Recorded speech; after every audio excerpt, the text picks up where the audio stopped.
Hello and welcome to Shatter the Stereotypes, where we empower Black men to live extraordinary lives. The intention of this program is to showcase the men of color who are doing amazing things in the world. You see, there's never been a shortage of Black male role models. There's only been a lack of exposure of those role models.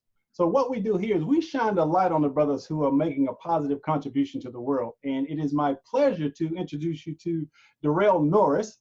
And we're going to have a great conversation about him and his company. So how you doing, Derrell? I'm great, man. How you doing? Fantastic. Well, really glad to have you on the show because you are definitely shattering the stereotypes and really looking forward to jumping into this conversation with you about your business. But before we talk about your company, I want to just kind of break the ice a little bit and ask you a few icebreaker questions. So first of all, how old are you? I am almost 30. Almost. Getting close to the big 30, okay? Really close. Where are you from? I'm actually from the east side of Houston, Texas. Okay, so you're Texan. All right, we got that in common. And so tell us a little bit about your parents, your family, whatever you feel comfortable with from that perspective. Yeah, so my parents had some great role models growing up, actually. They both worked for IBM in IT.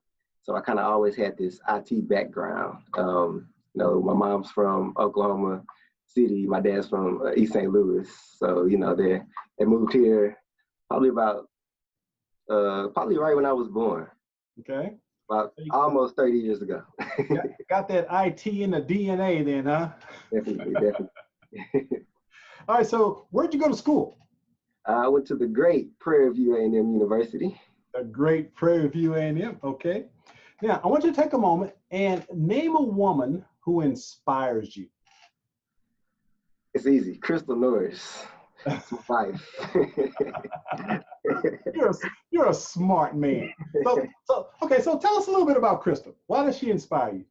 She inspires me because, she has this kind heart. That's kind of why we kind of got together. She's a school teacher. She teaches kindergarten.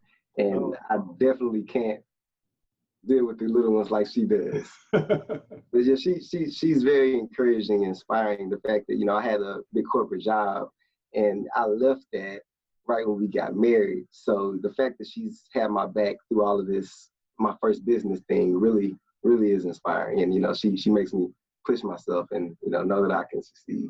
Nice. Well, I'm definitely glad to hear that because once again, that's one of the stereotypes we see too often throughout the media about Black men and relationships. And I'm glad to hear you say that. So thank you for sharing. Now, I want you to name a male role model that inspires you. I have two. One is my dad. Buford Norris, he's always been, the provider, the IT man. That's where I learned a lot of this technology from. Another one is one of my friends, Brent Durgan. He from Homestead, from the hood. But he actually has a business called Trash and Dash that he's been business owning for probably about 6 or 7 years now. And he was like the first one of my friends that I know that just, take that leap and has a successful business. So he's one of my mentors. I just always look up to him. Nice.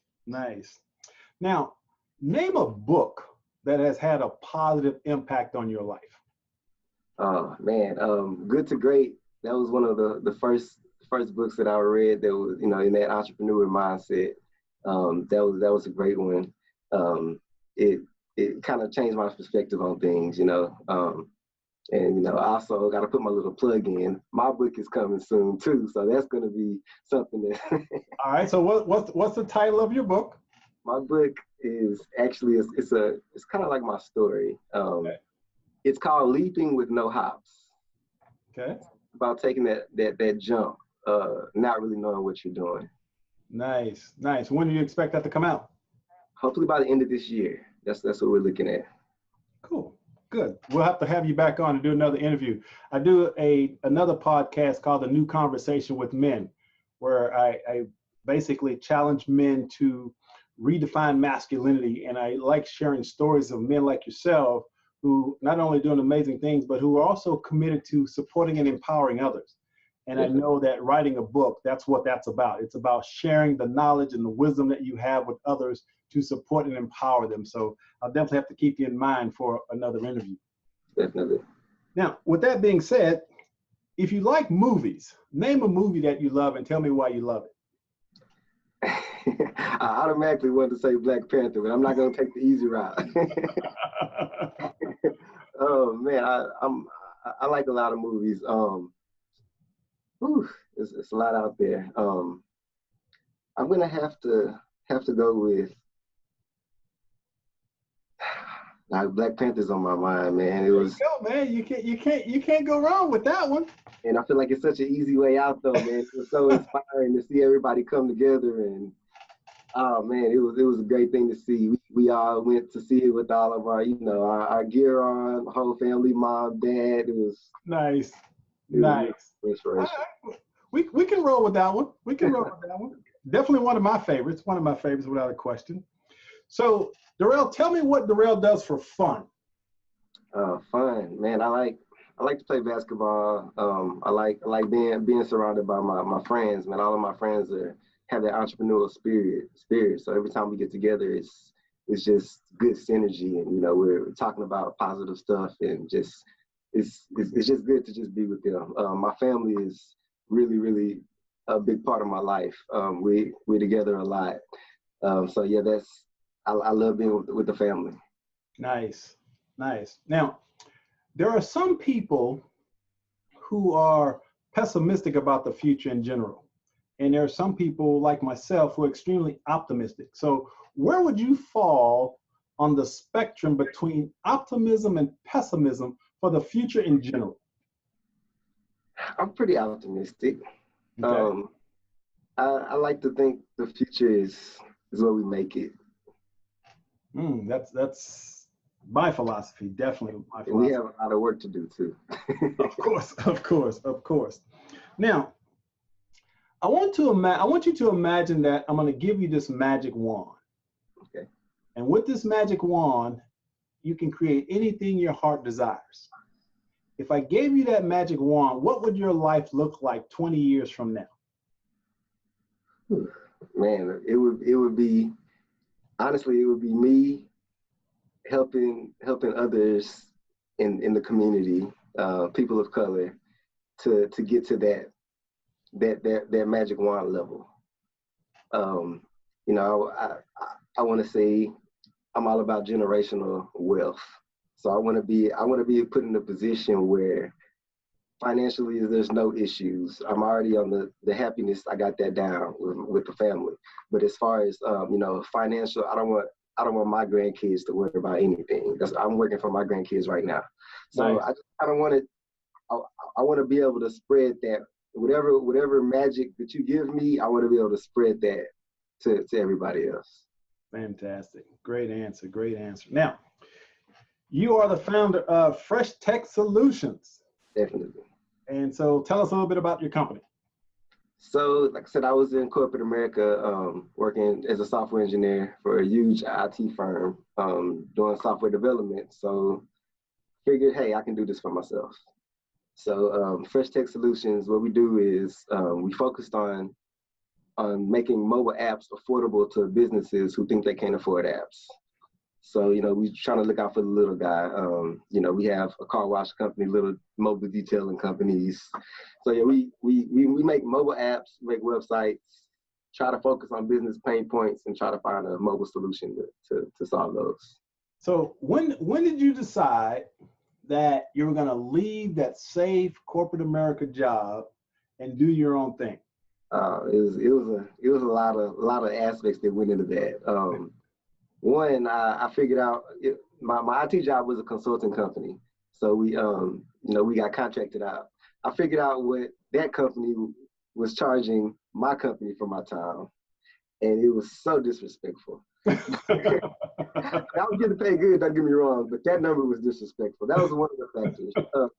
Another factor was I was actually in San Antonio at the time. I moved my then fiance down to San Antonio, and we literally both hated San Antonio.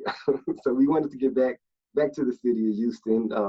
Her family's here, my family's here, all the families and friends, and the job would not let me leave San Antonio with that current job. So that was another thing that kind of pushed me over the edge to starting my own thing.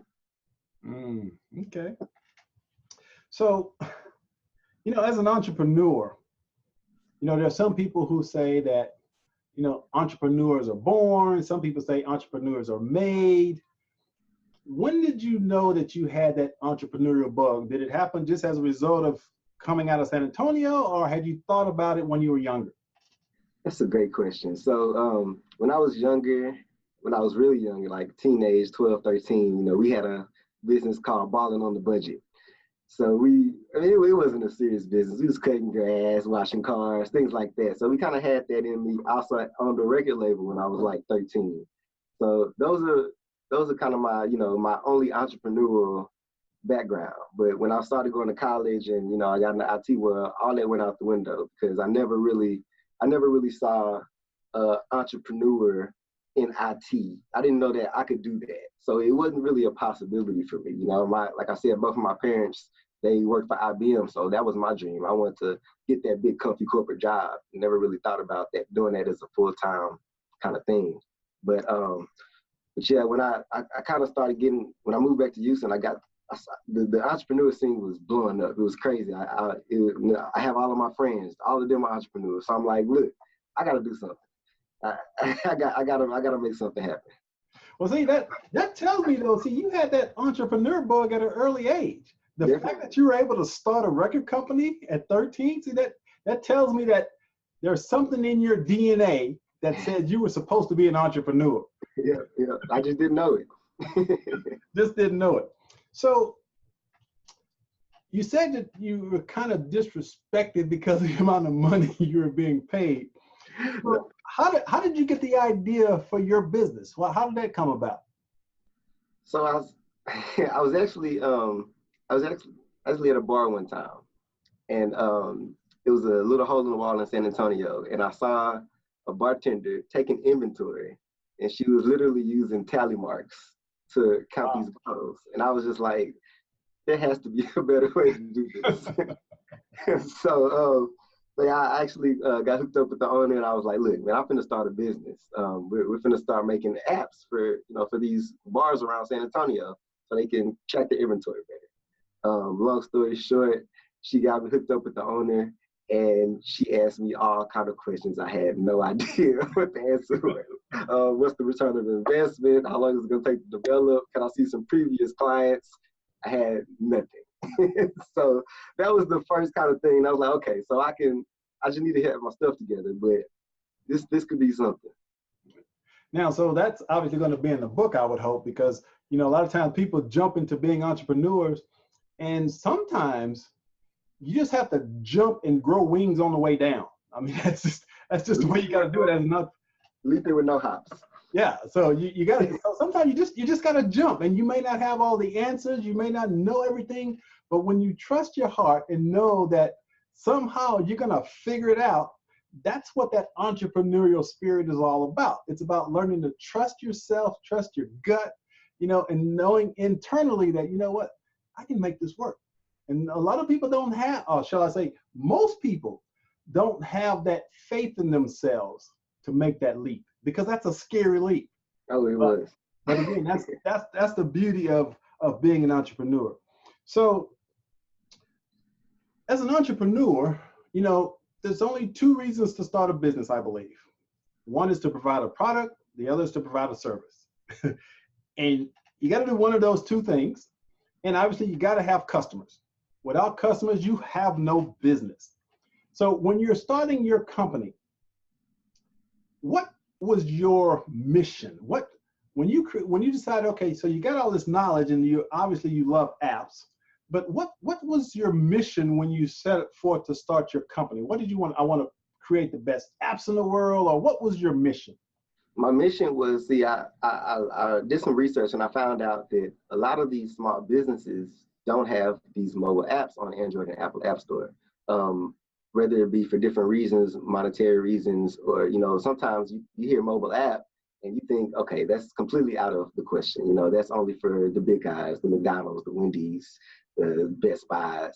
But we wanted to make this service available to the little guys because we know that's where the world is going. So we just really wanted to promote that, you know, you don't have to pay $100,000 to get this beautiful app made, personalized for your business. Okay. So right now you mentioned apps. You also mentioned websites. So what else does your company do? We do SEO, which is search engine optimization, kind of ties into websites. We are looking into starting having like marketing. So not only do we want to create the apps, we want to be able to market these apps so they can, you know, have a more significant purpose to the business. We actually just started getting into education. I have a class on Tuesday teaching teens the basics of coding. So Nice. this is a new venue for us. We want to really get into education because, you know, it's a lot of, I really feel like that's where the world is going. And I want people to be educated as much as possible. Yeah, now that definitely can become a major revenue stream, because when you have the knowledge that you have and you can apply it to, say, I'm a life coach. And so I go out, I speak, you know, and people pay for knowledge when you have knowledge. Now, obviously, you have to be able to deliver that knowledge in a way that, you know, people gravitate towards and can learn from. But when you're thinking about business, I think a lot of times, a lot of people don't think about education or teaching as a revenue stream. Yeah. Because there's lots of money to be made for entrepreneurs who supplement their business with their knowledge. And so, you know, you can set it up so that you're doing these classes or whatever. But right now, the big thing, if you haven't looked into it, are webinars, online webinars. I mean, webinars are killing it right now, video and so forth. So I just set up my first webinar. I haven't set a date for it, but I got it, you know, all my information down for it. So yeah, I am looking forward to my first webinar. Nice. Yeah, so definitely keep that in the back of your mind. And obviously you've already thought about that. So as an entrepreneur, how do you advertise your business? How do you get your business out to customers? We do a lot of social media marketing. We're pretty active on Facebook and Instagram, but the big thing that I found out was networking.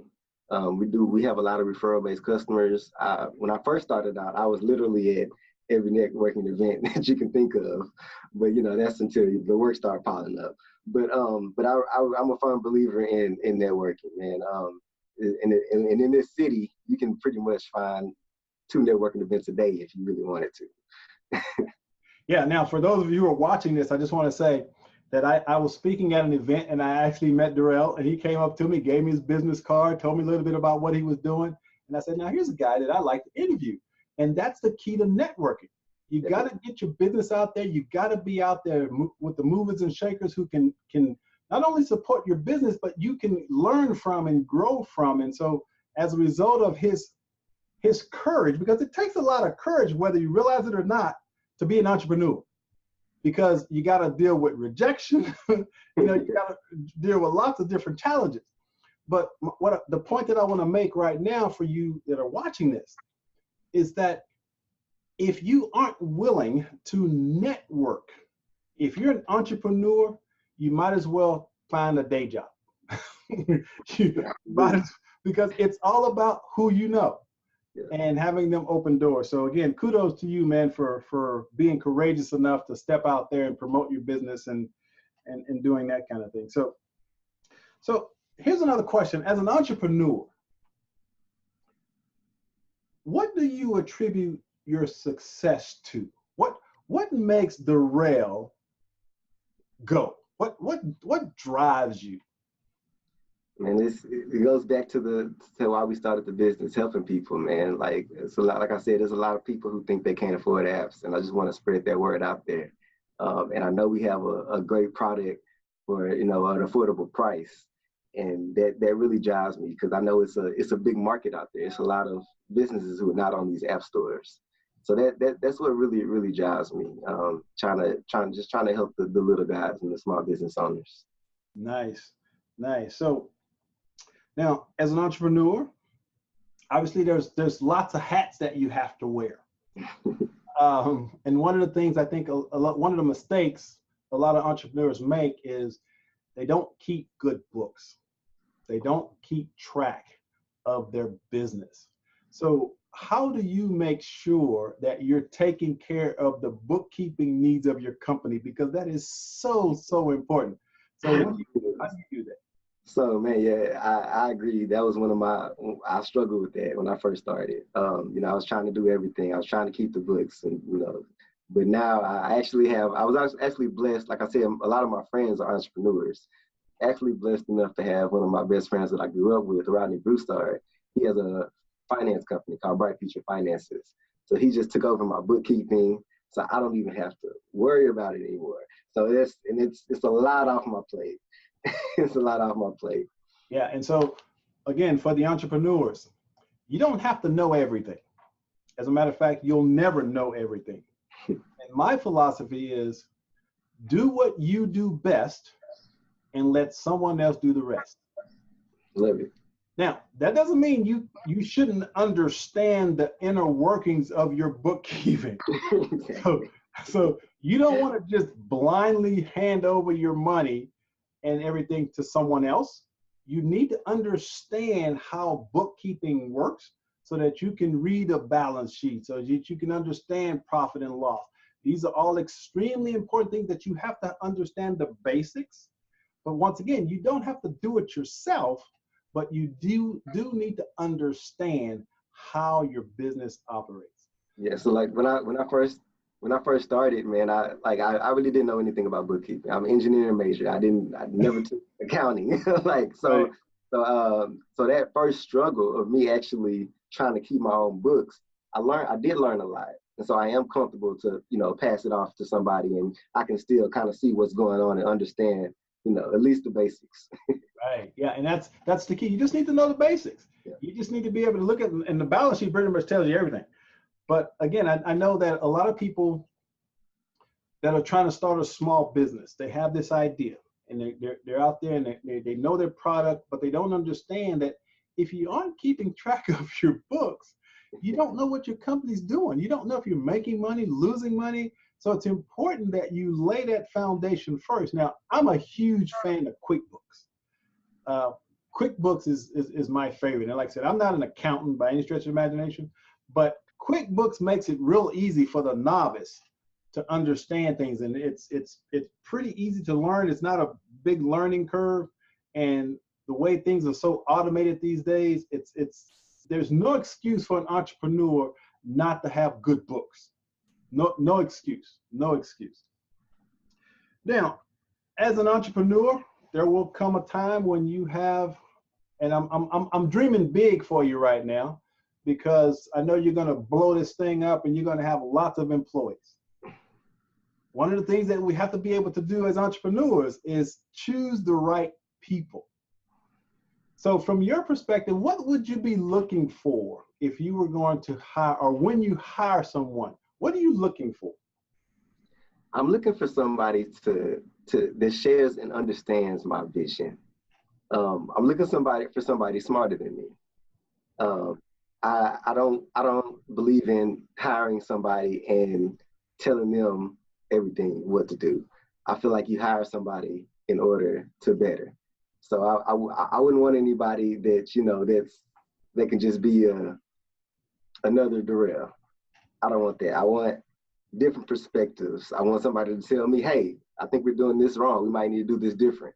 I want somebody to have the courage to do that and tell me and keep it in line with our vision. See, and that's true leadership. You see, a lot of times entrepreneurs, they have this idea that as the boss, I got to know everything. I got to figure it all out. But the key to a successful business is hiring the right people for the right job. And once again, I go back to my do what you do best, let somebody else do the rest. So you may have a passion for IT and coding, and you may be just amazing at that. But maybe you're not as strong in the, promoting part of it. Well, as you grow your business, you got to compensate for that weakness somehow.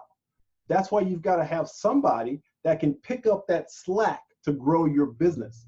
So again, this this is a coaching session for you who are watching this. And if you're thinking about being an entrepreneur, this is some really good tips. I hope you're paying attention, because there's people out there, I think, that get stuck in what I call the small mindset when it comes to business. And unfortunately, I see this a lot in Black-owned companies.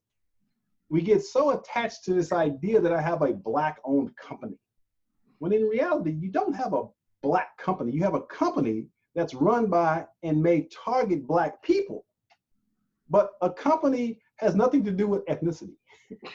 So you got to understand the mechanics of a company has nothing to do with race. And if you're trapped in this mindset that, oh, I'm a Black-owned business and that's the only way you see yourself, you're simply limiting yourself.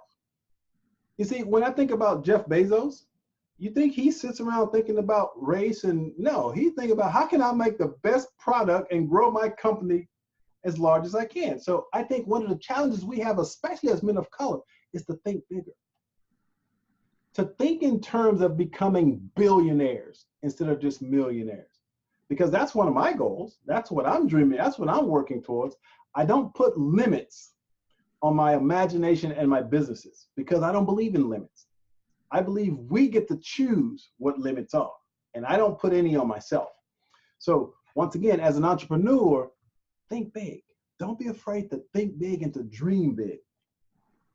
So now, Derrell, when you set up your company, did you set it up as a corporation, or how did you initially set up your company when you first started?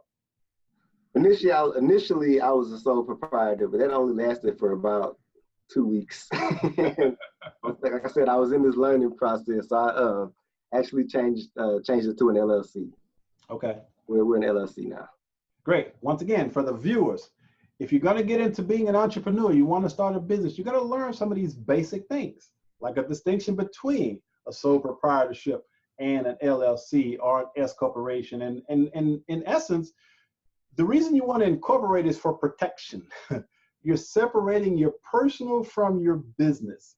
So that's something that you want to consider if you're thinking about becoming an entrepreneur. Now, you start off as a sole proprietor. That's fine. You start small because the expenses are going to be a little less. But ultimately, you want to get away from that, and you want to think in terms of corporations. You're building a corporation, not just a side hustle. So that's the way you want to think. You want to think big. So, Derrell, so with that thought in mind, what are your goals for taking your company nationally and internationally? So yeah, we just had this conversation about this actually. Our first plan was to take over Houston, test our market in Houston. But with mobile apps, there's no limit to location. So we really want to. We actually just started marketing to outside of Houston, outside of Texas. So yeah, we need to grow with that as well as far as the internal side of things. So we would definitely need to. We're planning on hiring some a bigger team. We're planning on hiring a sales team. I'm good at sales, but there's always that person that's going to be better than you in sales, and especially talking on a national level. I feel like there should be a team dedicated specifically for that. So that's some of the things that we're doing to expand our business from the Houston market. Okay. Now, so let's talk a little bit about apps, because I actually develop apps myself, but I'm not like yourself. I don't know coding. I have some software that allows me to drag and drop, which is actually very cool. Right. But from your perspective now, so you're saying that you're reaching a small guy that may have a small business and can't afford $10,000. So what would be an entry level basic price, just a ballpark, just to give an idea for a small company? What are you thinking? How would it start approximately? So our business model works like this. We eat the cost of the big development fee. We're not charging $50,000. We charge an initial design fee to develop it. It's somewhere between, starting off probably around between $2,500 and $3,500. Okay. And after that, we charge a monthly maintenance fee. So that's about $200 a month, between $200 and $300 a month. But that's for, that's for keeping it maintained. That's for updates. That's for, handling all the notifications that need to be sent out. Every time Android or Apple comes out with a new update operating system, we have to make sure that that app is compatible, with those new devices and operating systems. And so let's say I come to you and I've got this idea and I'm going, Derrell, man, I got this idea. I want to build this app. I don't know the first thing about apps. So what do? You sit them down and you kind of ask them questions about what they want to do. How do you go about figuring out what to put in an app? So there's two ways. I'll separate them in what I call business apps and idea apps. Okay. So we have, our target market is the businesses. But I get calls a lot about, hey, I have the next idea. I want to make the next Uber for whatever it may be. I get that a lot. Those idea apps are going to be way more expensive than the business apps. That's a lot of custom development. We have to sit down, but we always start with a free consultation. It's basically sit down. If it's a business, we go over, how an app can help your business. What pain points do you have, and how can we mobilize those? So, for example, we have a car wash company. They actually come to your house or your job and wash your car. It's called Auto Freaks Mobile Detail Plus. They were taking, phone calls to book appointments when we met them. So now we developed an app for them so that customers can download it. They can book appointments directly through the app. This eliminates a lot of issues for the business owner and the customer. If a customer calls and he's washing a car, can't book an appointment. Or maybe he can't check his schedule and know when so all of that is automated inside the app. He also sends notifications to those customers, hey, it just rained, half off car washes. It's just a better way to connect to your clients. For idea apps, we sit down and have that conversation. What's the goal? What's the functionality do you need? Do you really need that? Do you really need this? Does this make sense? Does that make sense? We just kind of try to make it right. Now, from your professional perspective, I'm curious because I love Uber. Absolutely love that app. I mean, everywhere I go, I use the Uber, to get around. So your company, you talk about idea apps. So how big, I guess, could your company develop an app? I mean, could you do something big like a Uber type? Or do you need a much bigger team to do something that big? We can do as big as needed. Really? That comes with a big budget. Right. Uber probably costs $200,000 to develop. And most of the idea apps, most of the ideas don't have that kind of budget. Right. So there's no limit to, if you've got the cash, you can create it. Definitely. Now, I also want to say this, and I'm a huge technology geek.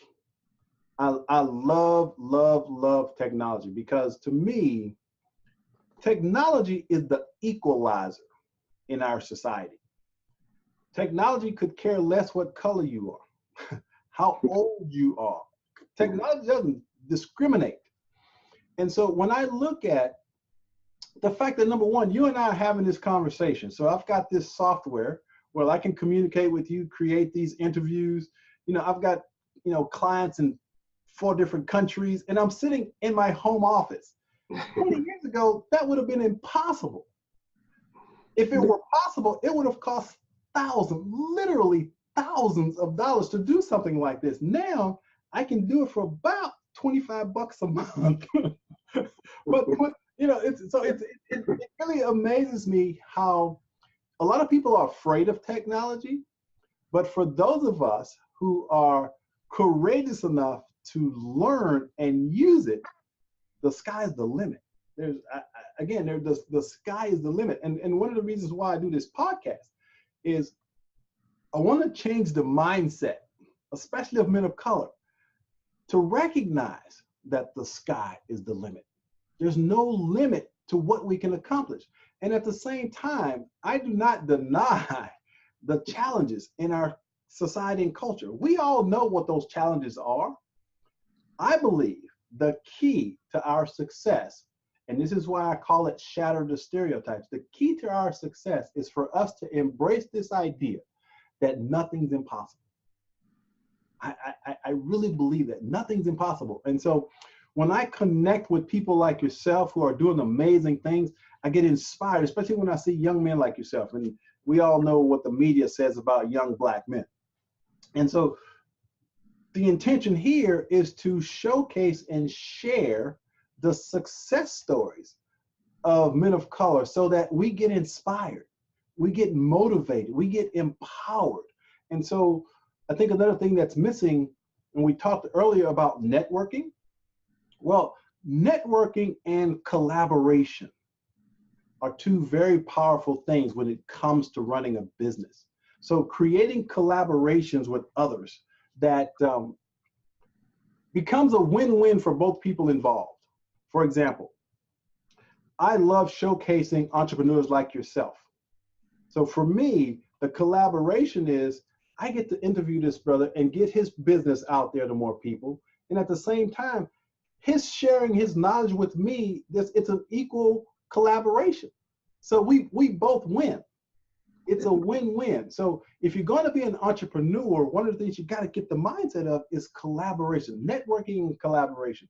That's how you truly succeed. So from your perspective, Derrell, how important is collaborating with others in your business? And it's extremely important. Like I said, I do a lot of networking, and really irks my nerves is when I meet somebody and all they want to do is sell, sell, sell. Right. I never want to be that person. Never, never. I will let you know that I do make apps, but that's if you want to continue that conversation about that, then we can talk. But I really think that collaborating with other business owners is very important, especially these days, because it's so many of us out there that are doing different things. Like I'm going back to my friends, like my bookkeepers. We're collaborating. Like he's advertising my business. I'll just send him my little plug for his business. And, it's we want to help everybody win, and you can do that with collaboration. And that's the key, is working together, supporting each other, because there's enough for everybody. Definitely. A lot of people have this idea that as a business owner, I'm always competing against my competition, and that there's not enough customers. There's enough customers for everybody. If you've got a great product, a great service, there's customers out there for you. You don't have to be greedy and try to get all of them. Just get your fair share. So as we wind down, Derrell, what piece of advice would you give to someone who's where you were when you were leaving that company and you were making this decision to jump?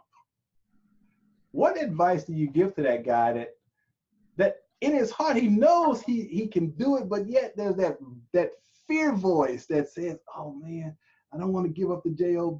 What if it doesn't work? What advice would you give to that guy? My advice is take the leap. You gotta take the leap. I mean, if you fail, what's the worst that could happen? You're gonna be back to where you were. So I mean, my biggest advice is take the leap. If you got a good idea, you're really thinking about starting a business, just do it. You can give me a call. I'll help you out. I've learned a lot over the time. I know you can help them out.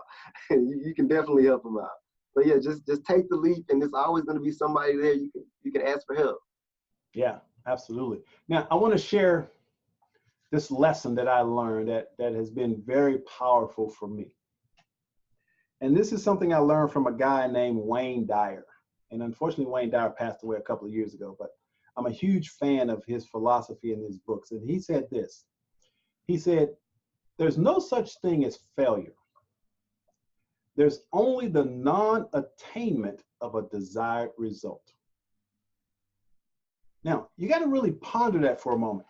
There's only the non-attainment of a desired result. In other words, I wanted to create a company. It didn't work. So I didn't attain the result that I wanted. Does it mean that I failed? Not necessarily. It means I didn't attain the result that I wanted. See, what happens is people internalize failure, and they internalize it in a way that it's about them. And so they go, oh, I'm a failure.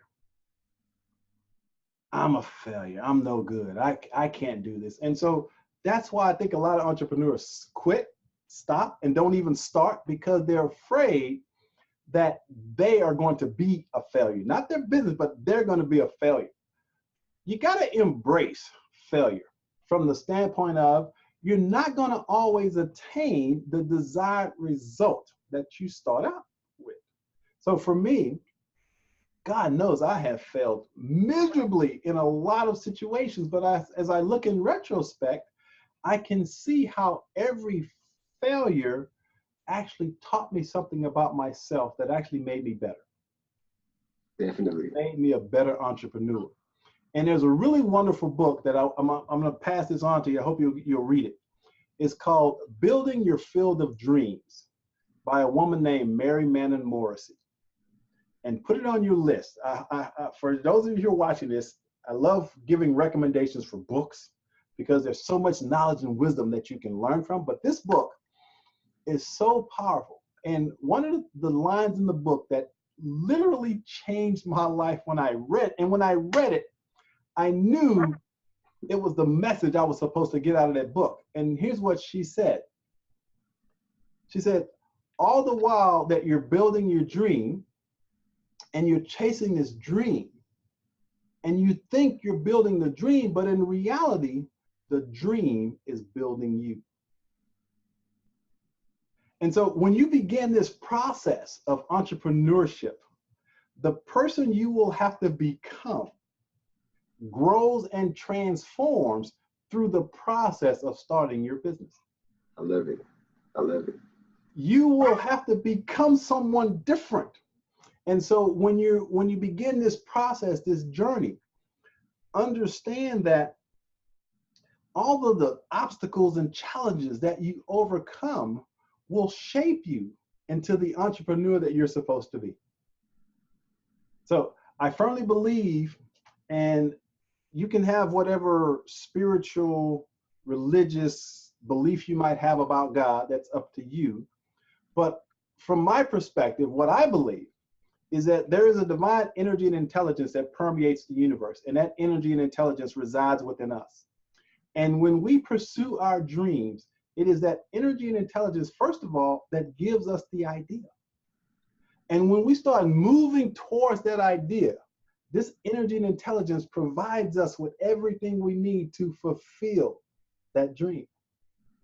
And there's a guy that I love by the name of Deepak Chopra. And Deepak Chopra said this: inherent in every intention and desire are the mechanics for its fulfillment. In other words, you won't even have the idea without the ability to create it. So when we learn to pay attention to those inner nudgings that, dang, I think I can do that. I know I can do it. And on the outside, it may not look like it makes sense, but there's something in us that says, I can do it. When I first started writing books, I remember back in 1995, and I had no clue how to write a book, how to publish a book, but there was something in me said I needed to write this book. Well, because of the commitment I made to write the book, I learned how to write, how to publish, because I sent my book to 60 different publishers and rejected by every one of them. But I didn't quit. Right. I figured out how to become a publisher.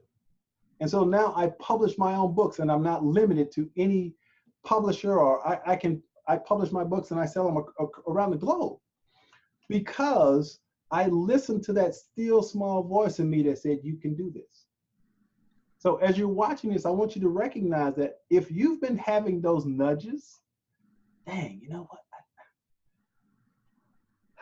I've always wanted to start my own business, but I'm just a little afraid. But now I'm thinking about it. Because if you don't get anything out of this, I hope I get you to think and think differently.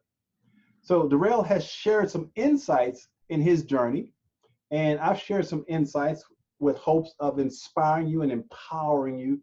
But rest assured, and this is my truth. There is something in you that's bigger than any obstacle. And it just takes faith to connect to that something. And when you do connect to that something and just move confidently in the direction of your dreams, everything will work out. Everything will work out. And so, Derrell, last but not least, I know that you're really committed to making an impact in your community. And you've actually started another venture called Granny's Grandchildren. So tell us a little bit about that. So I have two other cousins. They're both entrepreneurs. One of them's a graphic designer, and one of them's a videographer. And we've been like this since we were small. So we was like, man, we all have these businesses, man. Let's come together and start something. So we created Granny's Grandchildren, and we started out to just kind of empower and showcase Black excellence. So one of our first products, can have a business without products or services. One of our first products were these shirts. Black entrepreneur, we have Black lawyer, we have Black educator, we have Black nurse, Black engineer, unapologetically Black. So hopefully you guys start seeing these shirts around the city.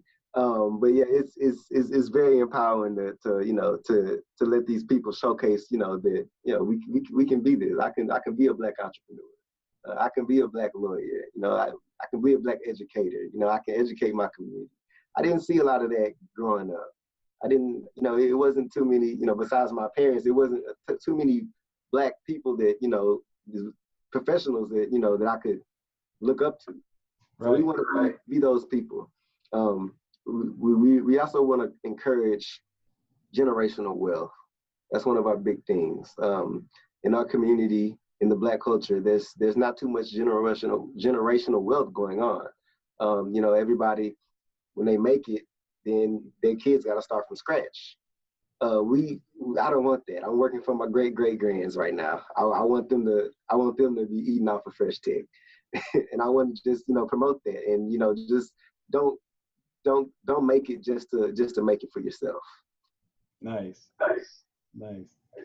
And so as we wind down, I now want to give you an opportunity to let people know how they can contact you. So if they're interested in maybe getting an app built or connecting with Granny's Grandchildren, how do they find you? And I'm also going to post the links also below this video, but at the same time, go ahead and give them your web addresses or however you want them to connect with you. So for the mobile apps and Fresh Tech, you can visit freshtechsolutions.com. Solutions has a Z on the end. We have to be different. So we're on all social media. You can check us out on Facebook, follow us on Instagram. It's Fresh Tech Solutions with a Z. And for the Granny's Grandchildren, you can go to grannysgrandchildren.com. We're on the same social media outlets with Granny's Grandchildren. So facebook.com/Granny's Grandchildren, Instagram /Granny's Grandchildren. And for mobile apps, you can also give us a call at 713-893-8125. Fantastic. So now I want you to share your final thoughts, closing thoughts to the audience. Anything that comes to mind in terms of entrepreneurship, whatever's on your heart right now, just to share with the audience who's been watching this video. Leap with no hops. I did. There you go. You don't have to have everything, man. You can learn it. You can take the lead. Fantastic. Well, again, brother, I just want to say thank you for sharing your wisdom with us today. And I just want to say that I am so honored and proud to see you doing what you're doing. And I'm glad that we can give you a little exposure with what you're doing, because your heart's in the right place. You obviously got the knowledge and all of that, but your heart's in the right place. And I know you're going to succeed. So I'm really looking forward to seeing the amazing things you're going to do in the future. I really appreciate you having me on Shatter the Stereotypes. I hope it can keep shattering them, man. There you go. Well, again, thank you for shattering the stereotypes. So this has been another episode of Shattering the Stereotypes. And our intention is to empower Black men to live extraordinary lives and know that that's possible. And that's why we're here. We'll see you next episode. Take care.